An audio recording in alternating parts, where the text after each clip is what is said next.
and welcome back to my channel.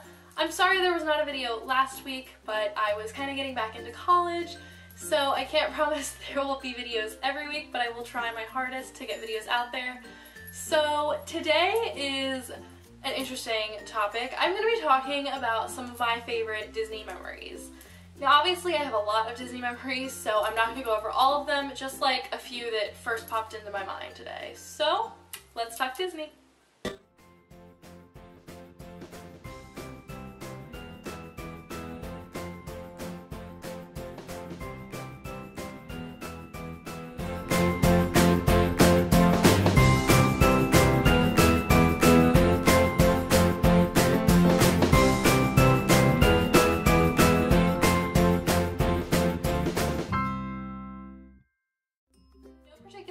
I'm just gonna go through some of my favorite Disney memories.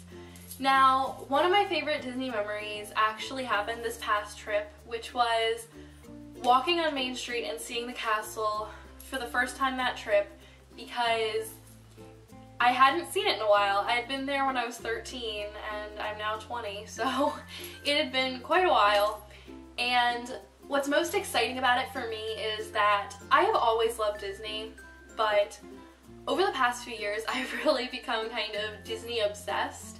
So for me, seeing the castle for the first time after Disney really started to mean a lot more to me was even more special. So like I was older, I kind of knew more about Disney and I was even more excited than I was before, so that was a very special moment for me. Any of you guys who have been to Disney knows exactly what I mean about seeing that castle. Whether it's your first time, your 5th time, your 100th time, it's special every single time you see it. Another memory that was also from my last trip was going on Soarin' over California for the last time. So for those of you guys who don't know, in Walt Disney World there is Soarin', and I mean all the other parks have it too, but Soarin' over California was kind of cut off, and it now is Soarin' over the World, which I have not been on yet.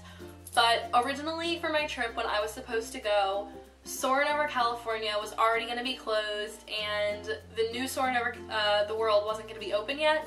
So I was very upset because it is one of my favorite rides, and I was just so devastated that I wasn't going to get to ride it.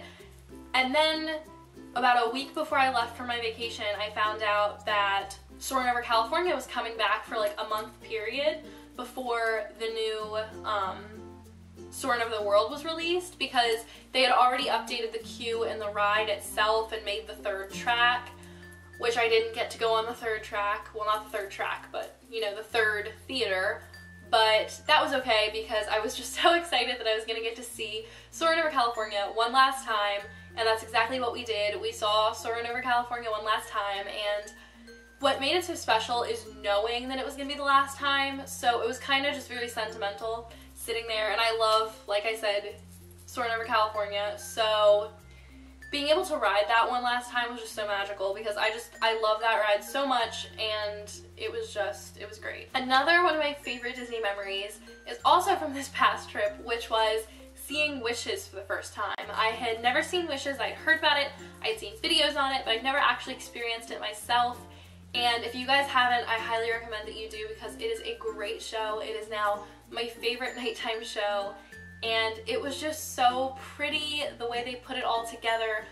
I almost cried. I'm surprised I didn't, and I loved it so much, and being able to experience that was just such a great memory for me. Along with that also is that day I got to the park for Rope Drop, watched the welcome show, which was phenomenal. If you've never seen it, you need to. It is great. It's a wonderful show.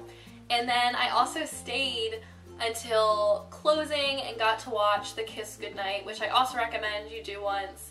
It's pretty cool to see it.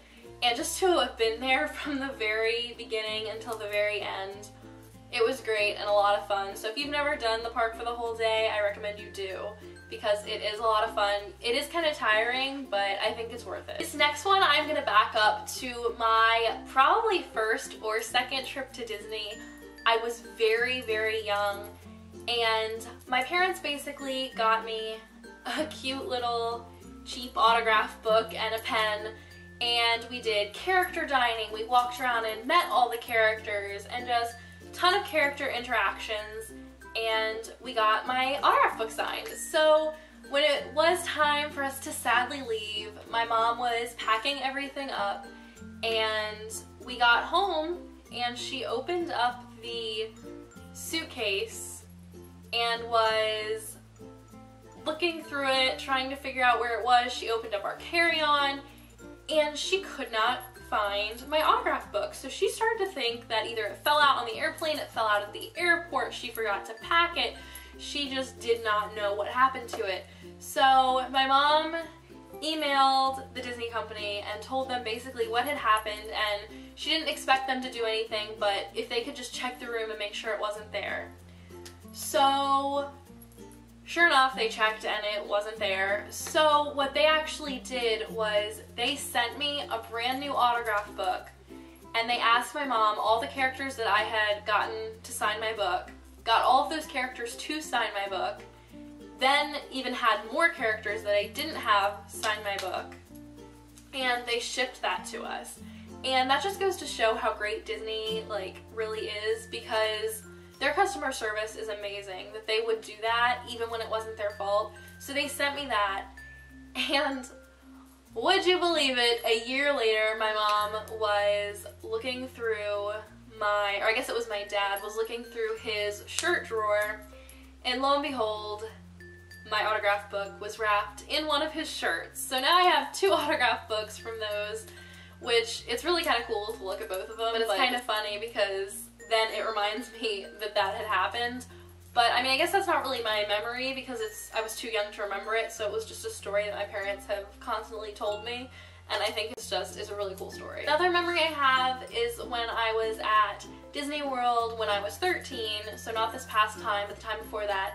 We stayed at Wilderness Lodge, and we had never stayed in a deluxe resort before, so it was kind of nice to get that experience. And at first I wasn't so sure that I was gonna like it because it's very cabin-y, it has that kind of woodsy feel, but I really, really liked it. It's probably my favorite, or one of my favorite Disney hotels to this day that I've stayed at. I mean, I really like Art of Animation as far as value goes, but between the moderates and the deluxe, definitely Wilderness Lodge was really awesome. I just loved the whole feel of it, and it was just great. So just staying there for me was an entire memory that I had to include in this. Another memory is the first time that I ever went to Disneyland. So if you guys have ever been to either Disney World or Disneyland, depending on which coast you live on, if there's one you normally go to and you've never been to the other, go, because it's not like the other park. They're very different from each other.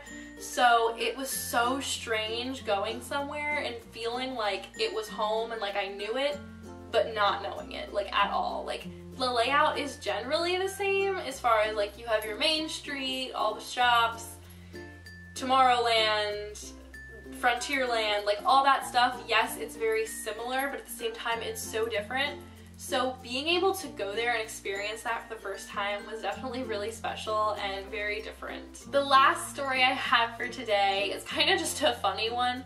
It was probably the second time I had been on Tower of Terror, and after the first time I really didn't like it that much, but it was back when they had the bars that I'm pretty sure they used to have bars that went over your actual shoulders.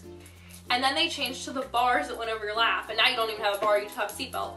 But I remember going on it and my mom saying oh, you can do it, go on it, you're fine. And I got off and my legs were so shaky, I was so scared.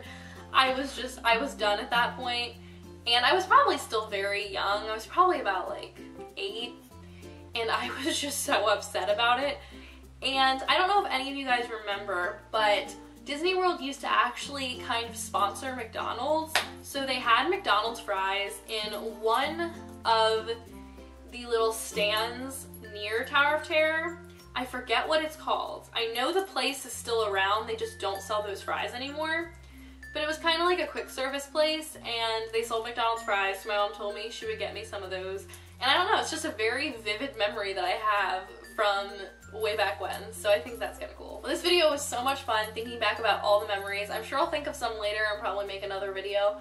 But that is it for today. I hope you guys liked this video. If you did, make sure to give it a thumbs up and subscribe, and I will see you guys later. Bye!